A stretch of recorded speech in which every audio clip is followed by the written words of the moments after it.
Hello everyone, তোমরা সবাই কেমন আছো? নিশ্চয়ই খুব ভালো আছো, আর আমিও খুব ভালো আছি। তো দেখো, এই ভিডিওটা হচ্ছে পুজোর কিছুদিন আগেকার, যেটা ঘর দুয়ার সব পরিষ্কার চলছে, দেখতেই পাচ্ছ। অনেক জিনিস যেগুলো প্রয়োজন হয় না, অপ্রয়োজনীয় জিনিস, সেইগুলো বাতিল করে দেওয়া। তারপরে দেখো এখানে কত কোটো আনা হয়েছে, মানে যেগুলো বিরিয়ানি টিরিয়ানি আনা হয় ওইগুলোর, মানে বাইরের খাবার যখন আনা হয় সেইগুলো। আর দিদিভাই এখানে মই দিয়ে উঠেছিল স্টোর রুমে, মানে কিছু কিছু জিনিস ঢুকিয়ে দেওয়ার জন্য। তো সময়ের অভাবে ভিডিওটা এডিট করে আর দেওয়া হয়নি, মানে ব্যস্ততার জন্যে। আর দেখো এইদিকে সেদিনই আবার ছাদে দিয়েছিলাম চাল। এই চালগুলো রেশনের চাল, পোকা ধরে গিয়েছিলো, আনা ছিল অনেক দিন ধরেই, তো তার জন্য রোদে দিয়েছিলাম।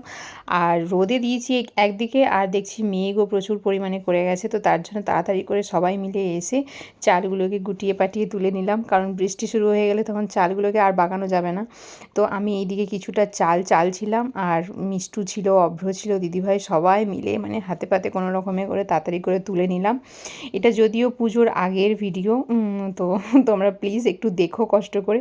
তো চলো, টাটা, গুড নাইট।